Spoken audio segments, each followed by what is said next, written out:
Hello दोस्तों, आज की वीडियो में हम बात करेंगे 18 मार्च के जो भी महत्वपूर्ण करंट अफेयर हो सकते हैं उनके बारे में। ठीक है, तो आज का जो पहला प्रश्न है वो है, हाल ही में सफदरजंग अस्पताल द्वारा शुरू की गई भारत की पहली online critical care follow up clinic का उद्देश्य क्या है।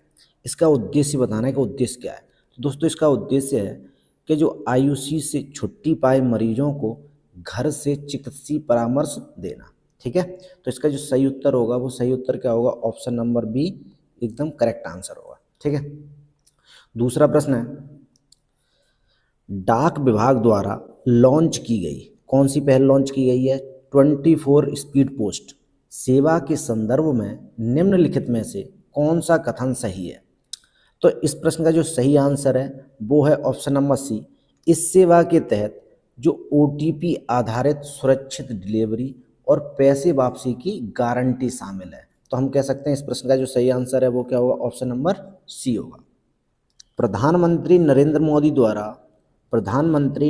मोदी के द्वारा हाल ही में अदानी पोर्ट्स द्वारा विकसित किस बंदरगाह टर्मिनल का उद्घाटन किया गया है। वो अदानी पोर्ट्स द्वारा विकसित किया गया है, लेकिन वो बंदरगाह बनाना है कि किस बंदरगाह टर्मिनल का उद्घाटन किया गया है। तो वो बंदरगाह है हल्दिया बल्क टर्मिनल। तो जो सही आंसर होगा वो सही आंसर होगा option number C, Haldia bulk terminal. ठीक है, अगला प्रश्न है, असम में हाल ही में किस हाइड्रो इलेक्ट्रिक प्रोजेक्ट का उद्घाटन किया गया है। कहाँ पर दोस्तों, असम में। तो वो हाइड्रो इलेक्ट्रिक प्रोजेक्ट है 120 megawatt lower Kopili hydro electric project. तो जो सही आंसर है वो क्या है, ऑप्शन नंबर बी। यानी इस प्रश्न का जो सही आंसर होगा वो होगा ऑप्शन नंबर बी। ठीक है, पांचवा प्रश्न है, महाराष्ट्र सरकार ने सार्वजनिक स्वास्थ्य सेवाओं में, यानी जो सार्वजनिक स्वास्थ्य सेवाएं हैं उन सार्वजनिक स्वास्थ्य सेवाओं में एआई प्रौद्योगिकी तैनात करने के लिए किस संस्थान के साथ, यानी वो संस्था का नाम बताना है कि किस संस्था के साथ समझौता ज्ञापन पर हस्ताक्षर किए, यानी कौन सी महाराष्ट्र सरकार ने। तो जो सही आंसर है वो है ऑप्शन नंबर बी, यानी जो बादवानी एआई संस्था है उसके द्वारा महाराष्ट्र सरकार ने अपनी जो सार्वजनिक स्वास्थ्य सेवा हैं उनमें एआई प्रौद्योगिकी को तैनात करने के लिए एक मेमोरेंडम यानी एएमओयू साइन किया है। ठीक है, छठवां प्रश्न है, हाल ही में किस भारतीय प्रतिभूति और विनिमय बोर्ड, यानी उसे हम क्या कह सकते हैं, सेबी के पूर्णकालिक सदस्य के रूप में नियुक्त किया गया है। यानी सेबी के पूर्णकालिक सदस्य कौन नियुक्त किए गए, तो वो नियुक्त किए गए अरुणमा मैन। कौन नियुक्त किए गए दोस्तों, अरुणमा मैन। तो जो सही आंसर होगा वो क्या होगा, ऑप्शन नंबर बी, अरुणमा मैन। ठीक है, सातवां प्रश्न है, यूनिक्लो ने हाल ही में भारत के लिए अपना ब्रांड एम्बेसडर किसे नियुक्त किया है। दोस्तों, ये जो ब्रांड एम्बेसडर नियुक्त किए गए हैं ये नियुक्त किए गए हैं भारत के लिए, और कंपनी कौन सी है, यूनिक्लो। तो इनमें से सचिन तेंदुलकर, सानिया मिर्जा, शिखर धवन या जसप्रीत बुमराह। तो इसका जो सही आंसर है वो है जसप्रीत बुमराह। यानी जसप्रीत बुमराह को अभी हाल ही में यूनिक्लो ने अपना भारत में ब्रांड एम्बेसडर नियुक्त किया है। तो सही आंसर क्या होगा, ऑप्शन नंबर डी। आठवां प्रश्न है, बीसीसीआई के नमन अवार्ड्स 2026 में निम्नलिखित में से किसे colonel CK Naidu life time achievement award से सम्मानित किया गया है। दोस्तों, अवार्ड का नाम क्या है, तो अवार्ड का नाम है colonel CK Naidu life time achievement award. इस अवार्ड से सम्मानित किया है। तो इस अवार्ड से सम्मानित किए गए हैं वो कौन है, तो वो सम्मानित किए गए हैं राहुल द्रविड़ और रॉजर बिन्नी को। राहुल द्रविड़ और रॉजर बिन्नी को इस पुरस्कार से सम्मानित किया गया है। तो सही आंसर क्या है, ऑप्शन नंबर बी। ठीक है, अब नौवां प्रश्न है, फरवरी 2026 में भारत की थोक मूल्य सूचकांक आधारित मुद्रास्फीति कितने प्रतिशत पर पहुंच गई है, जो 11 महीने का उच्चतम स्तर है। यानी थोक मूल्य सूचकांक पर आधारित जो मुद्रास्फीति है वो बतानी है कि वो कहाँ पहुंच गई है, यानी कितने परसेंट हो गई है। तो दोस्तों, इस प्रश्न का जो सही आंसर है वो है ऑप्शन नंबर बी, 2.13। यानी कि जो थोक मूल्य आधारित मुद्रास्फीति है वो 2.13% पर पहुंच गई है।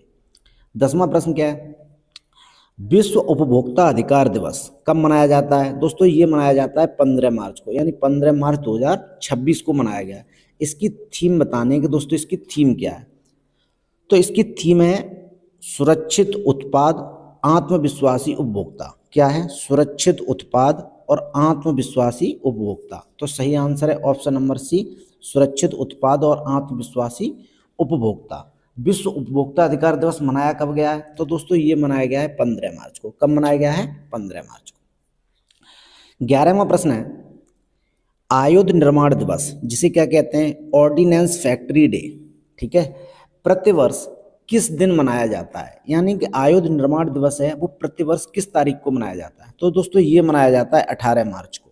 तो जो सही आंसर होगा वो सही आंसर क्या होगा? Option number D. 12वां प्रश्न है, हाल ही में किसे ऑटोमोटिव टायर मैन्युफैक्चरर्स एसोसिएशन, दोस्तों कौन सा एसोसिएशन है? ऑटोमोटिव टायर मैन्युफैक्चरर्स एसोसिएशन का अध्यक्ष नियुक्त किया गया है। तो इनमें से किसे नियुक्त किया गया है? तो दोस्तों इनमें से नियुक्त किया गया है अरुण मामेन को, ठीक है। किसे नियुक्त किया गया है? अरुण मामेन को। तो सही आंसर क्या है इसका? Option number A, Arun Mammen. Option number A एकदम सही आंसर होगा। अगला प्रश्न है, हाल ही में किस राज्य में बेसहारा मवेशियों के संरक्षण और जो ग्रामीण अर्थव्यवस्था है उसको सशक्त बनाने के लिए गोधाम योजना शुरू की गई है? दोस्तों कौन सी योजना शुरू की गई है? गोधाम योजना। तो गोधाम योजना शुरू की गई है, वो शुरू की गई है छत्तीसगढ़ के द्वारा। किसके द्वारा शुरू की गई है? छत्तीसगढ़ के द्वारा। तो सही आंसर क्या है? Option number C, Chhattisgarh. 14वां प्रश्न है, सी ड्रैगन 2026, दोस्तों क्या है? सी ड्रैगन 2026 अभ्यास है, ये किस देश के नेतृत्व में आयोजित किया जा रहा है जिसमें भारतीय नौसेना भाग ले रही है? उस देश का नाम बताना है जो इस अभ्यास का नेतृत्व कर रहा है। तो दोस्तों उस देश का नाम क्या है? उस देश का नाम क्या है? अमेरिका। तो सही आंसर क्या रहने वाला है इसका? Option number C, America. 15वां प्रश्न है, मयंक चक्रवर्ती, कौन दोस्तों? मयंक चक्रवर्ती, जो हाल ही में भारत के 94 में और उत्तर भारत के पहले ग्रैंड मास्टर बने हैं। यानी भारत के कौन से हैं? 94 और उत्तर भारत के कौन से हैं? पहले ग्रैंड मास्टर बने हैं। उनका संबंध किस राज्य से है? राज्य का नाम बताना है कि ये किस राज्य से संबंधित है। तो इनका सही आंसर है वो है पश्चिम बंगाल। ऑप्शन नंबर डी एकदम सही आंसर होगा। क्या होगा? पश्चिम बंगाल। 16वां प्रश्न है, बिम्स्टेक युवा पेशेवर विनिमय कार्यक्रम हाल ही में कहाँ पर आयोजित किया गया है? दोस्तों कौन सा? बिम्स्टेक युवा पेशेवर विनियमन कार्यक्रम, ये हाल ही में कहाँ आयोजित किया गया है? तो दोस्तों ये आयोजित किया गया है महाराष्ट्र में। कहाँ आयोजित किया गया है? महाराष्ट्र में। तो जो सही आंसर होगा वो होगा ऑप्शन नंबर सी, महाराष्ट्र, ठीक है। 17वां प्रश्न है, दोस्तों ये भी अभी हाल ही में करंट में है, ठीक है। यानी डूरंड लाइन जो हाल ही में पाकिस्तान और अफगानिस्तान संघर्ष के कारण चर्चा में है, ठीक है, किसके बीच एक विवादित सीमा रेखा है? अभी हाल ही में पाकिस्तान ने अफगानिस्तान पर हमला कर दिया मिसाइल से, तो ये जो डूरंड लाइन है वो हाल ही में चर्चा में है। तो ये किन देशों के बीच में है? एक विवादित सीमा है। तो दोस्तों ये विवादित सीमा है पाकिस्तान के बीच में और अफगानिस्तान के बीच में। तो इसका जो सही आंसर है वो क्या होगा? Option number B, Pakistan and Afghanistan. अगला प्रश्न है, काल वैसाखी या इसे क्या कहते हैं? नॉर्वेस्टर। क्या कहते हैं दोस्तों? नॉर्वेस्टर। यह किस क्षेत्र में आने वाले पूर्व मानसूनी तूफान है? काल वैसाखी या नॉर्वेस्टर, तो ये आते हैं भारत के पूर्वी भारत में, यानी पूर्वी भारत, या हम कहें पश्चिम बंगाल में और असम में। तो जो सही आंसर है वो सही आंसर क्या होगा? ऑप्शन नंबर बी, पूर्वी भारत या पश्चिम बंगाल, ठीक है। अगला प्रश्न है, नवीनतम 8.2 KA यानी कूलिंग इवेंट 8.2 कूलिंग इवेंट का अध्ययन जो वैश्विक जलवायु परिवर्तन को समझने में मदद करता है, भारत के किस राज्य की झील में किए गए शोध पर आधारित है? यानी कि जो 8.2 कूलिंग इवेंट जो एक अध्ययन किया गया है वो अध्ययन भारत की किस राज्य की झील पर किया गया है? तो दोस्तों ये किया गया है उड़ीसा की झील पर। किस झील पर किया गया है दोस्तों? उड़ीसा की झील पर। तो इसका जो सही आंसर है वो क्या है? Option number B, Orissa.